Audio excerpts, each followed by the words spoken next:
जब इस वक्त दुनिया में मौजूद इन मासूम मज़लूमों को मैं देखती हूँ और मेरे दिल को किसी तरह सब्र नहीं आता, तब मैं इस चीज़ का हल तलाश करती हूँ कि मैं अपनी ज़ात से क्या कर सकती हूँ। तो हल सिर्फ एक नज़र आता है, वो ये कि दुआ करो, दुआ करो, दुआ करो।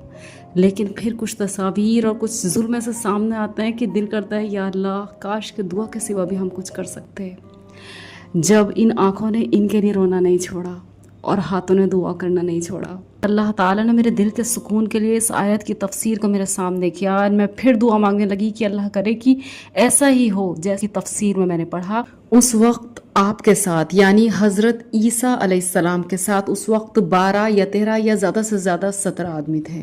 जब हज़रत ईसा अलैहिस्सलाम ने ये महसूस कर लिया कि अब या तो वो मकान में घुसकर आपको गिरफ्तार कर लेंगे, यानी यहूदियों की वो जमात जो उनको गिरफ्तार करके सूली पर चढ़ाना चाहती थी, उन्होंने हज़रत ईसा अलैहिस्सलाम के मकान को जब घेर लिया तो आप समझ गए कि या तो वो मकान में घुसकर आपको गिरफ्तार कर लेंगे या आपको ख़ुद बाहर निकलना पड़ेगा।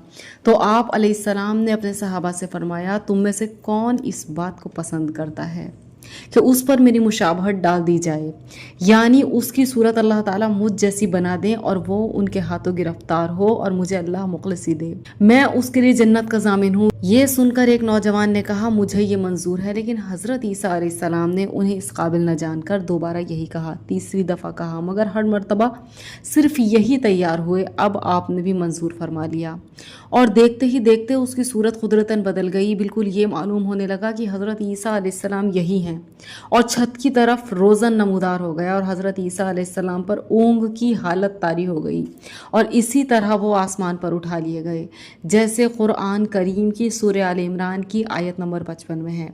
यानी जब अल्लाह ताला ने फरमाया, ए ईसा, मैं तुझे पूरा पूरा लेने वाला हूँ और अपनी तरफ उठाने वाला हूँ। हज़रत रूहुल्लाह के आसमान पर उठाए जाने के बाद ये लोग इस घर से बाहर निकले। यहूदियों की जमात ने उस बुज़ुर्ग सहाबी को जिस पर जनाब मसीह अलैहिस्सलाम की शबाहत डाल दी गई थी, ईसा अलैहिस्सलाम समझकर पकड़ लिया और रातों रात उसे सूली पर चढ़ाकर उसके सर पर कांटों का ताज रख दिया।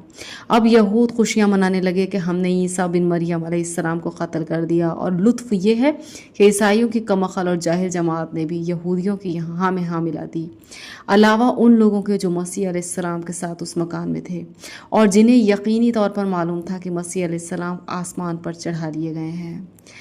जब ये क़स्सा मैंने पढ़ा तो मेरे दिल को ढांढस हुई कि या अल्लाह, आज के जिस तरह लोगों को लगा कि हज़रत ईसा अलैहिस्सलाम को सूली चढ़ाकर कांटों का ताज पहनाकर उन्हें शहीद कर दिया गया, लेकिन ऐसा था नहीं। अल्लाह ताला ने उन्हें बग़ैर किसी नुकसान के पूरा पूरा ऊपर उठा लिया था। इसके अलावा जो शख्स उनकी जगह शहीद हुआ उसके भी जन्नत के ज़ामिन थे हज़रत ईसा अलैहिस्सलाम। इसी तरह इन मज़लूमों को इंशाअल्लाह ताला जन्नत मिलेगी, इसका यकीन तो हम सब के दिलों का है। लेकिन काश कि अल्लाह ताला दुनिया की इनकी तकलीफ़ों का कोई ऐसा हिसाब कर दे कि वो सारी दुनिया को तो नज़र आए, लेकिन काश कि इन्हें वो महसूस ना हो। कोई ऐसा इंतज़ाम अल्लाह ताला कर दे कि इनके दिलों को इतनी ताकत मिल जाए, या फिर इनके एहसासात को इस तरीके से अल्लाह ताला कर दे कि उस तकलीफ़ की इंतहा को ये महसूस ना करें जो हम इन्हें देख कर महसूस करते हैं।